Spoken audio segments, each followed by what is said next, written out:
La vida en el planeta comparte una serie de parámetros comunes que podemos encontrar en toda la naturaleza,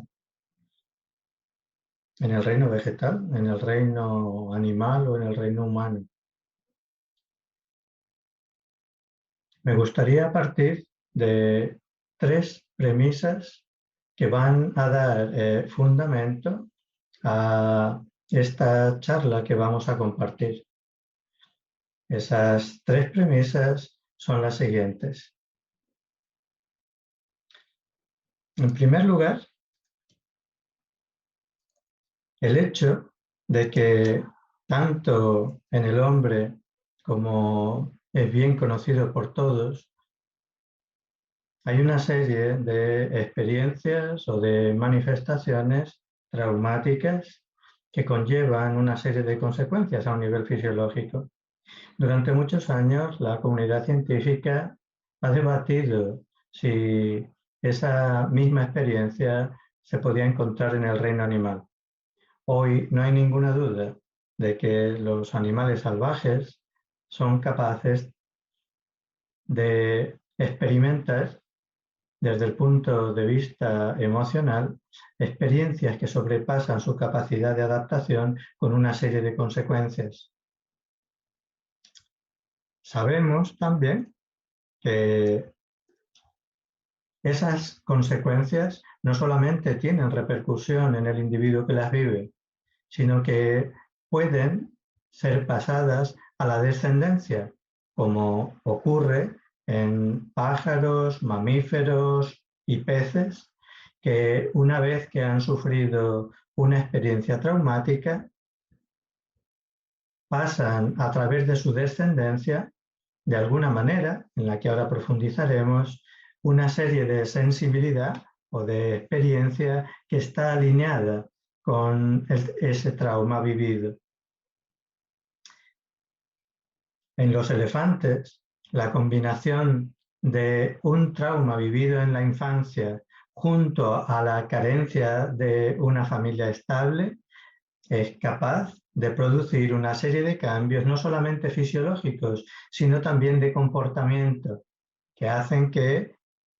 desde la adolescencia el elefante se convierta en un animal agresivo, miedoso, y probablemente entre en una especie de fase de locura que marca su vida y su comportamiento. Eso ocurre, como decimos, desde un elefante hasta un pez, tal y como la ciencia ha demostrado en nuestros días. La segunda premisa de la que me gustaría partir es que esos traumas que también el ser humano, igual que los animales, por supuesto, puede vivir, están mucho más cerca de lo que a veces suponemos o pensamos. Y invito a todos a que de una manera muy rápida, en pocos segundos, pudiéramos compartir una encuesta de este tipo. ¿Alguna vez usted que está escuchando esta charla antes de los 18 años ha sufrido alguna de estas experiencias?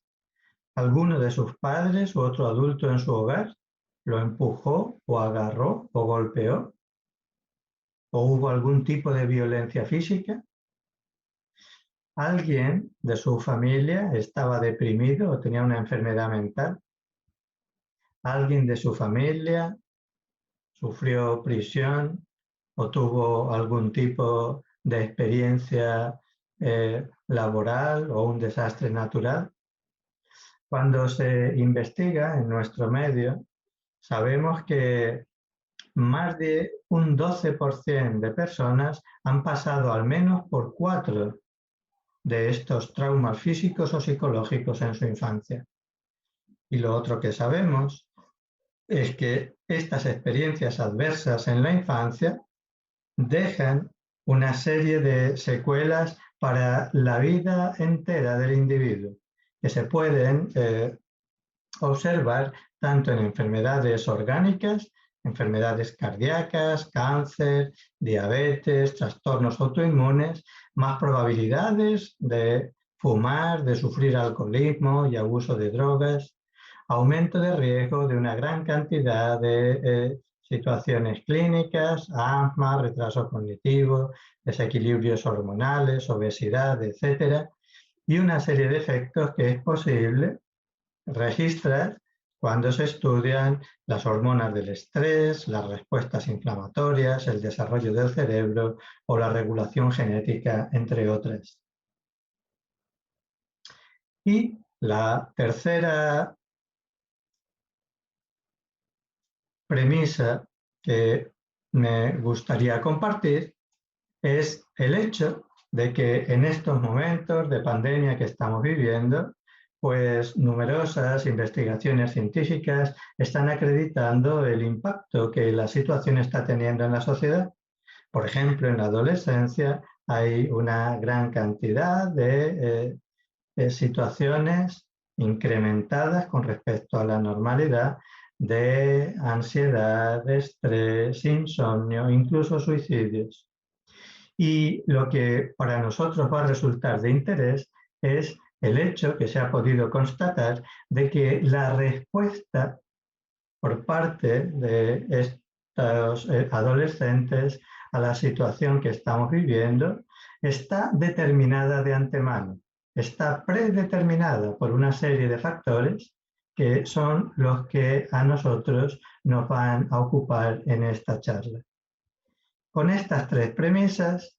el impacto de situaciones emocionales estresantes que podemos vivir tanto en la naturaleza animal como humana. En segundo lugar, la manera en que esas situaciones dejan una impronta a nivel fisiológico y comportamental. Y en tercer lugar, el hecho de que el tipo de respuesta a situaciones traumáticas está determinada de antemano y en la misma experiencia diferentes animales o individuos, personas en el reino humano también respondan de una manera diferente, es la que nos va a conducir a través de esta propuesta en la que durante este ratito vamos a compartir la importancia que tiene la programación perinatal, que así se llama la manera en la que se producen una serie de factores de maduración y de desarrollo desde el momento de la concepción, a través de la gestación, en el momento del parto y en los primeros momentos de la vida, esos 1000 primeros días de vida que parten desde el momento de la concepción y que llegan aproximadamente hasta los 2 primeros años de vida. El impacto que eso tiene en el desarrollo fisiológico y psicológico del individuo se va a extender a lo largo de toda la vida. Y lo que vamos a encontrar en un adulto, en la enfermedad que alguien ha desarrollado en cualquier edad, ya sea una enfermedad autoinmune, neurodegenerativa, metabólica o un cáncer, va a estar determinada por estos parámetros. Por tanto, el objetivo de esta charla va a ser dar a conocer algunas de las informaciones que con evidencia científica disponemos en este momento y sobre todo y especialmente sensibilizar de la importancia que eso tiene en una sociedad en desarrollo que desde el punto de vista evolutivo pretende llegar a cotas más altas, pues de competencia, de armonía o sencillamente de niveles de conciencia. Y para ello es imprescindible, creemos que no es exagerado utilizar esta palabra, es imprescindible reconocer la importancia que la programación perinatal desarrolla en este contexto. Esta información no es nueva.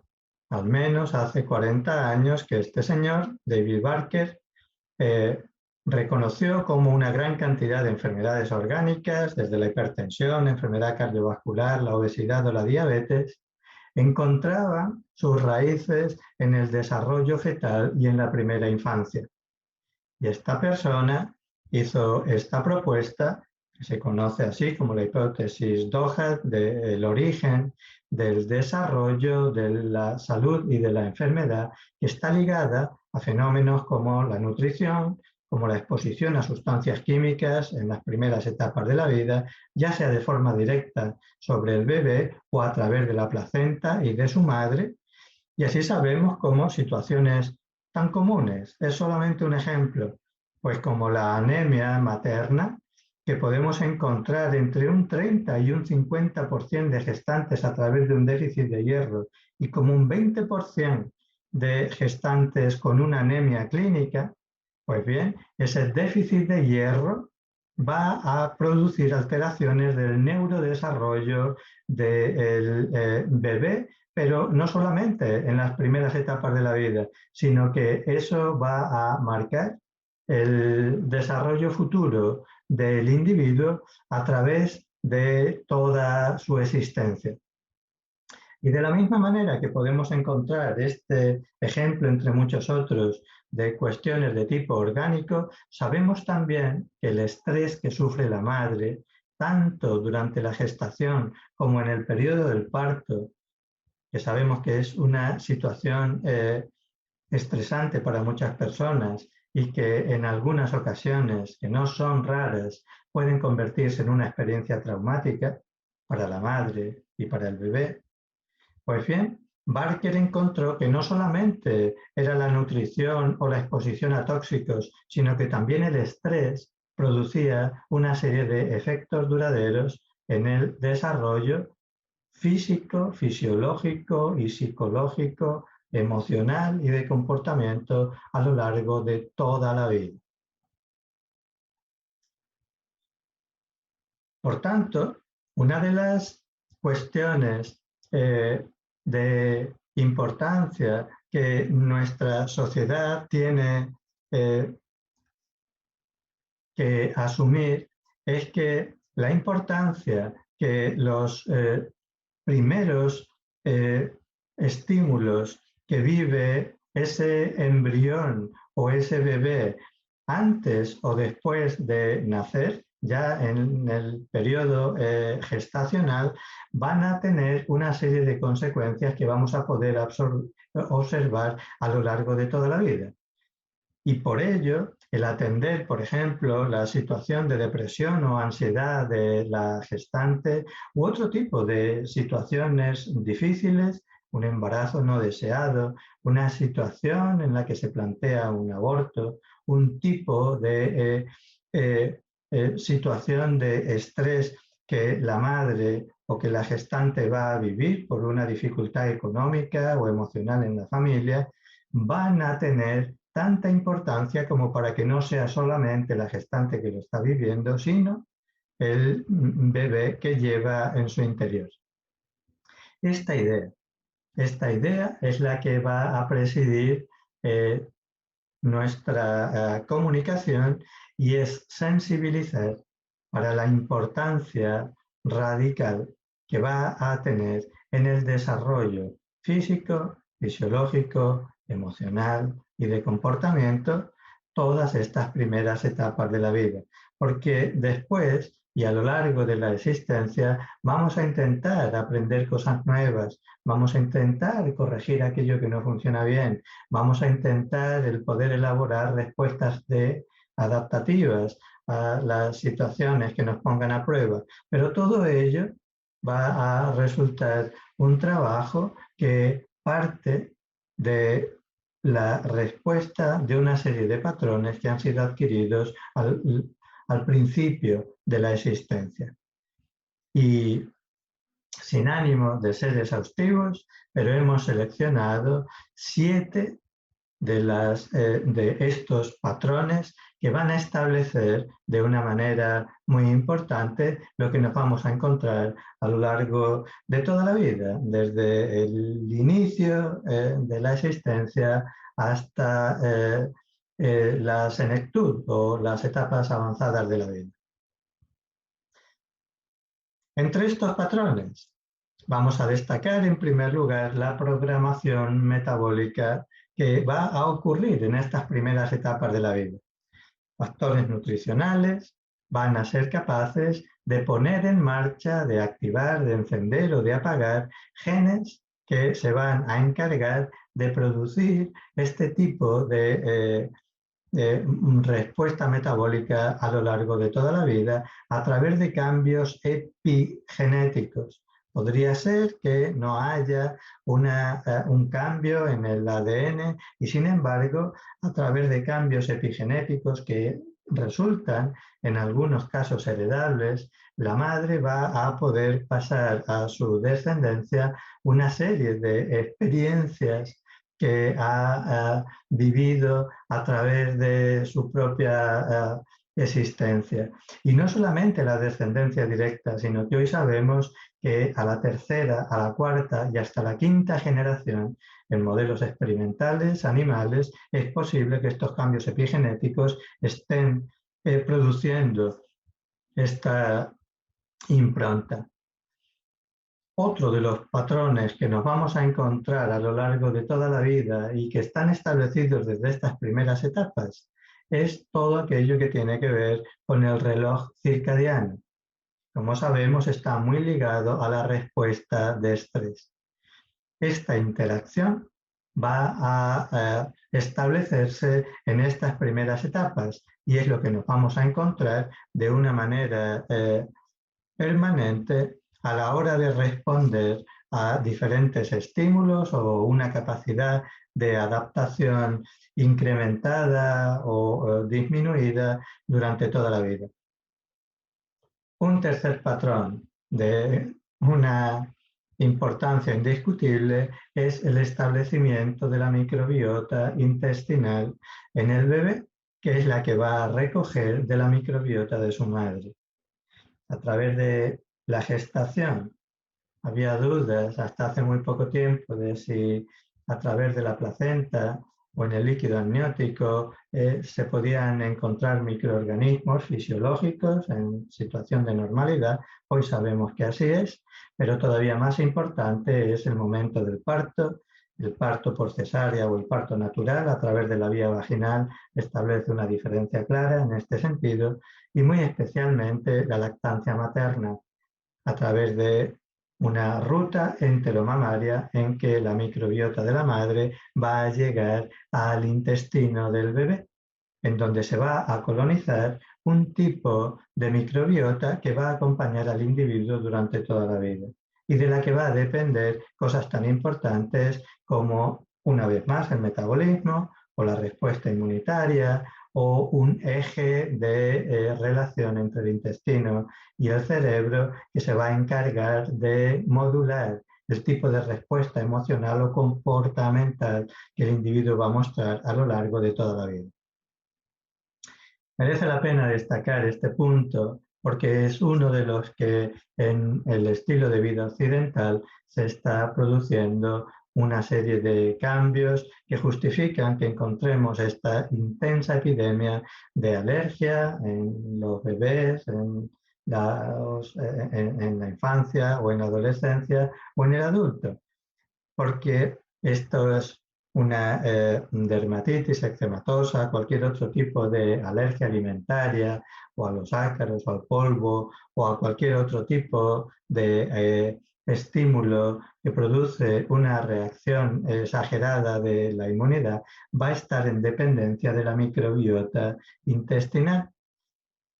Y no digamos nada, aquí tenemos esta figura que muestra pues algo realmente asombroso, y es como desde el año o desde la década de los 50, de los 60, del 70 del siglo pasado hay un incremento notabilísimo de enfermedad autoinmunitaria.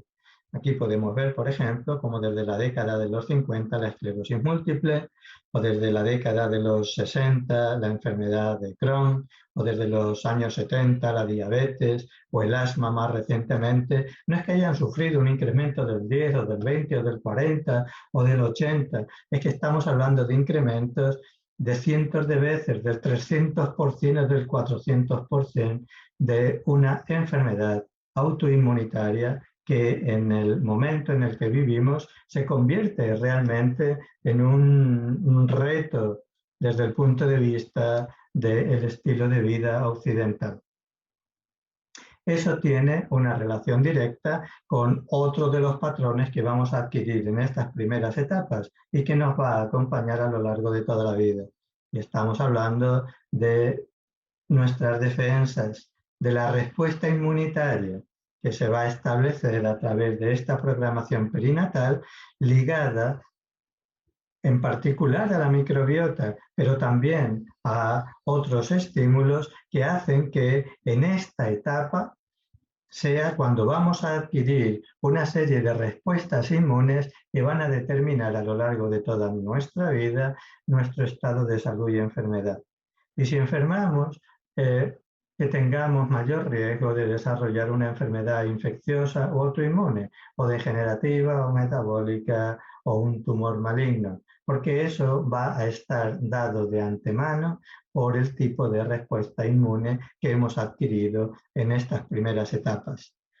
Por supuesto que mientras el sistema inmune está madurando en estos 1000 primeros días de vida y después también a lo largo de los siguientes años, 5, 6, 7, 8, 9 años de edad, todos aquellos estímulos que tengan alguna cosa que decir, un papel en el desarrollo inmunitario, y ahí está la nutrición, y ahí están los estímulos emocionales, y ahí están las enfermedades infecciosas de la primera infancia, que sirven de manera positiva para producir un estímulo de desarrollo inmunitario. Ahí están las vacunas que se administran y aquellas que no. Ahí están una serie de patrones que están ligados a los estilos de vida y que hacen que el sistema inmune madure de una u otra forma. Insisto que eso es lo que va a determinar no solamente lo que nos vamos a encontrar en estas primeras etapas de la vida, sino aquello que vamos a encontrar durante la vida entera. El quinto punto que hemos seleccionado es la relación que hay justamente entre esta microbiota o entre todo el tubo digestivo, este órgano que tiene una capacidad neuronal tan grande que ha sido llamado el segundo cerebro. Desde el punto de vista inmunitario, es probablemente uno de los órganos más importantes de todo el organismo, especialmente en lo que respecta a la modulación y a la maduración inmunitaria, y desde el punto de vista endocrino es de nuevo pues quizás el órgano más importante de todo de toda nuestra economía. Pues bien, entre este órgano privilegiado en nuestro cerebro se establece un eje que se conoce como un eje neuroentérico que va a transmitir todos estos factores perinatales y que va a encargarse de no solamente del desarrollo, de establecer el riesgo de enfermedad intestinal en mayor o menor medida, sino de las enfermedades que podamos sufrir absolutamente en todo nuestro organismo, desde una artritis hasta fenómenos de salud mental como la ansiedad o como la depresión. Todo ello va a estar en una dependencia directa de este eje neuroentérico, tal y como hoy la ciencia ha demostrado. Y eso está muy ligado, por supuesto que ahora no vamos a desarrollar estos aspectos, pero a esta barrera intestinal en la que se va a establecer una serie de estímulos madurativos que que nacen en la microbiota intestinal y que van a ser un primer contacto con el exterior, igual que la piel nos pone en contacto con el límite que vamos a poder desarrollar con nuestro entorno, pues nuestro aparato digestivo está muy en relación con aquello que vamos a tomar, con este alimento, con esta droga, con este tóxico, y todas esas cosas van a tener una repercusión directa a la hora del desarrollo de el individuo entero y muy especialmente, como decimos, de su estado inmunitario. Pero ello va a depender porque todo está relacionado. Vamos viendo cómo se va estableciendo esta red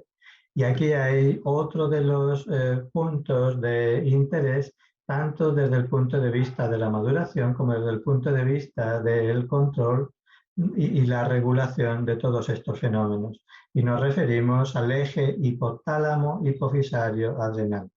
porque va a ser este eje el que va a madurar en dependencia de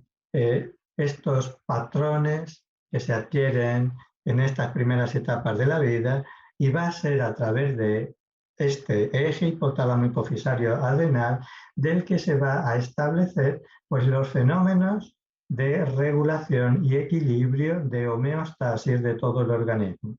Nuestro sistema nervioso, nuestro sistema endocrino y nuestro sistema inmune dependen directamente de este eje, y las regiones cerebrales que se van a encargar de modular este eje son aquellas que van a ir madurando desde las primeras etapas de la vida, y nos estamos refiriendo a momentos de la gestación que van a establecer ya para siempre estos patrones de regulación. De manera que la gestación, el parto y toda la etapa perinatal se van a encargar de establecer estos patrones con una repercusión a nivel orgánico, a nivel cognitivo y a nivel comportamental que nos van a acompañar a lo largo de toda la vida. Es importante el entender que estos patrones van a estar decodificando las respuestas de toda nuestra vida, y que lo que nos encontremos no solamente en esas alergias del bebé o en esa reactividad inicial de la vida, sino que en la manera en la que vamos a desarrollar estados de salud o enfermedad, y cómo vamos a llegar a las últimas etapas de la vida y a conseguir un envejecimiento exitoso, esto va a estar en dependencia de esta programación perinatal, que por tanto y a lo largo de toda la vida tiene que ser bien reconocida. Deberíamos tener presente que cuando hablamos, por ejemplo, de envejecimiento exitoso, nos estamos refiriendo a una manera de envejecer en la que nos encontremos un bajo riesgo de enfermedad y un alto funcionamiento desde el punto de vista cognitivo y a nivel fisiológico. Y sin embargo, apenas poco más de un 10% de la población de mayor edad tiene lo que conocemos técnicamente como un envejecimiento exitoso en nuestro medio, en la sociedad occidental. No es por falta de capacidad del resto de los individuos, es que ese casi 90% de individuos han desarrollado patrones no adaptativos que están ligados a estas primeras etapas de la vida de programación perinatal. Y finalmente, el séptimo punto que hemos seleccionado es aquel que está ligado a la transmisión de estos patrones de generación en generación. Y no solamente intergeneracional, de los padres a su descendencia, sino que hoy sabemos que también hay una transmisión transgeneracional que hace que lo que vivió el abuelo o el bisabuelo pueda ser encontrado en los ancestros, en la descendencia ancestral, a través de estímulos muy potentes que han sido capaces de dejar huella, aunque no sea obligatoriamente en el ADN, pero sí que pueden ser pasadas de generación en generación a través de estos fenómenos epigenéticos que marcan una vez más esta programación perinatal. Hoy empezamos a conocer cuáles son los mecanismos fisiológicos que se encargan de producir de una manera concreta el paso de estas experiencias a las generaciones futuras. Y aunque en este momento no lo vamos a desarrollar, pero las claves las vamos a encontrar tanto en los patrones metabólicos, que están ya de antemano ligados a, sobre todo, estos mecanismos epigenéticos que dependen muy en particular para los biólogos y los médicos de la metilación del ADN, Muy en primer lugar, es la que mejor conocemos. Las histonas desarrollan un papel que es importante en estos mecanismos y últimamente han sido identificados también en esta función ARN, no codificantes, microARNs, que sabemos que son los mecanismos que subyacen al paso de esta información, que hemos podido comprobar en experimentos naturales sobre el ser humano, de estrés, desnutrición, de la exposición a entornos adversos, guerras, desastres naturales o diversas formas de trauma.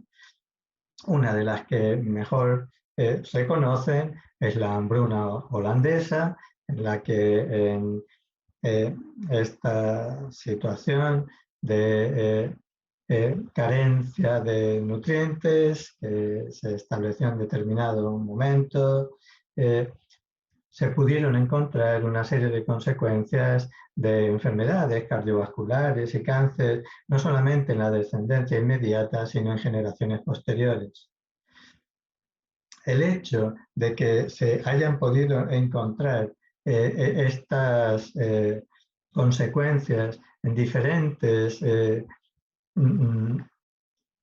niveles ancestrales ha dado lugar a poner en marcha una serie de estudios de investigación, también de experiencia animal, que han conducido al conocimiento que en estos momentos tenemos de estos mecanismos epigenéticos, metabólicos y otros que subyacen a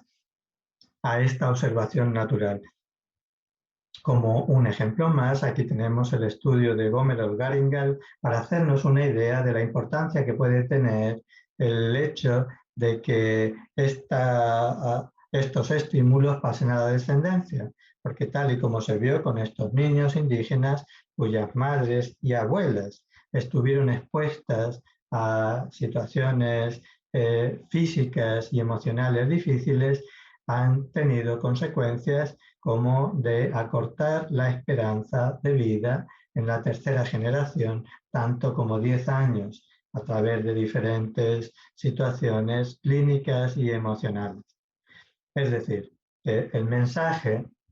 es que no solamente de padres a hijos, no solamente la información intergeneracional, sino que desde el punto de vista transgeneracional, experiencias vitales, estímulos importantes, igual que veíamos al principio de la charla en los animales salvajes, tienen la capacidad de inducir una serie de efectos en el ser humano que van desde el incremento notabilísimo que estamos observando en este momento en enfermedad autoinmunitaria, la pérdida de diversidad en la microbiota intestinal o la pérdida de un envejecimiento saludable en la mayor parte de la población. Todos estos y muchos otros son fenómenos que están ligados a un estilo de vida que, por supuesto, tienen que ser revisados. De nuevo, y aunque no vamos a profundizar en ello, es necesario por lo menos dejar constancia que en este momento sabemos que hay una serie de estímulos, de entornos enriquecidos que incluyen desde estímulos con un estilo de vida social adaptativo, entrenamiento a nivel cognitivo y emocional, diferentes tipos de terapias expresivas, regímenes dietéticos, la actividad física, el ejercicio, etcétera, que van a permitir por lo menos amortiguar todos estos efectos que a través de la programación perinatal van a producir una marca que va a ir pasando a la descendencia de generación en generación. Y por eso es tan importante el reconocerlos y por eso es tan importante el tenerlos en cuenta a la hora de establecer unas pautas de tratamiento o unas pautas de ayuda significativas. Es decir, que este es el mensaje, el impacto de la programación perinatal y el trauma que se pueda haber adquirido en estas primeras etapas de la vida sí que va a poder ser compensado por lo menos de una manera parcial, aunque los patrones sean difíciles de cambiar, y por eso quizás la parte más importante del mensaje está en cuidar, en establecer unas pautas de cuidado muy importantes de estos primeros momentos de la vida, donde se van a establecer las formas de respuesta a lo largo de toda nuestra existencia. Por tanto, estas son nuestras conclusiones. En primer lugar, que necesitamos reconocer que la programación perinatal va a estar en la base de una serie de comportamientos, quizás de una serie de problemas que desde el punto de vista no solamente de salud, sino también desde el punto de vista relacional y desde el punto de vista comportamental, quizás guerras o quizás el miedo que podemos vivir en determinadas situaciones, como en una pandemia, como la manera en la que la persona va a mostrar su capacidad adaptativa y de respuesta. Decíamos al principio que podemos en este momento reconocer una serie de patrones adaptativos en los adolescentes a la pandemia actual en la que nos encontramos, y que estos patrones pueden ser predichos de antemano. Sabíamos desde hace tiempo que no basta con tener una experiencia traumática para desarrollar un síndrome de estrés postraumático. El mismo soldado que en la batalla es expuesto exactamente pues, a la misma violencia física y emocional, en dependencia de su propia experiencia previa y de estos patrones que ha ido desarrollando a lo largo de toda su vida, va a responder de una manera o de otra. Y esta persona va a desarrollar un síndrome de estrés postraumático, con lo que eso supone a nivel físico y emocional. Y la persona que hay al lado, que ha estado expuesta exactamente a la misma situación, lo va a pasar mal, pero va a tener la capacidad adaptativa de superar esa situación a través de los mecanismos adaptativos que ha desarrollado y de los que dispone. Por tanto, es esta programación perinatal que tiene una trascendencia, y nunca mejor dicho, que está ligada a lo que conocemos como un modelo de salud biopsicosocial, en donde de generación en generación y de forma ancestral vamos a poder encontrar una serie de estímulos multigeneracionales y transgeneracionales que hacen que podamos explicar determinado tipo de comportamiento y de desarrollo. Y cuando estamos hablando de una manera de comportamiento a nivel social, estamos incluyendo cuál es el tipo de respuesta del ser humano ante el cambio climático, pues estamos hablando de qué es lo que estamos haciendo desde el punto de vista madurativo del individuo o de una sociedad que está buscando encontrarse a sí misma. La manera en que manejamos la economía o nuestras relaciones sociales, la manera en que manejamos una pandemia a través del conocimiento, de la ciencia, de los datos y de la tecnología, pero a través de la ansiedad, del miedo y de la adaptación, todo ello está ligado a la forma en la que una sociedad entera está madurando los patrones que le van a permitir el establecer un tipo de respuesta u otra ante un estímulo difícil, ante un estímulo traumático. Y tenemos todos muy presentes el momento en el que estamos viviendo. Y por supuesto, me gustaría que tal y como iniciamos esta charla, podamos concluirla, y es que ese tipo de patrones que están ligados a los mamíferos de una manera general, pero también a los peces o también a los pájaros, son formas biológicas que están enraizadas en la vida y en la naturaleza de una manera general, y que entendernos a nosotros mismos nos va a permitir entender también nuestro entorno, y que conocer cuáles son esos mecanismos en los animales salvajes. Hablábamos de los elefantes, o hablábamos de los peces al principio, nos va a permitir, estudiándolos en nuestros hermanos animales, el conocernos también un poco más a nosotros mismos y a nuestra sociedad. Es esta idea de que todo está relacionado, de que a través de un patrón de una sola salud, de la naturaleza, de la salud animal y de la salud humana, solo entendiéndonos, solo comprendiéndonos a nosotros mismos, ubicados en nuestro entorno de todo el planeta, quizás de todo el universo, podamos avanzar en un sentido amplio, en un sentido pleno, en un sentido de humanidad. Gracias.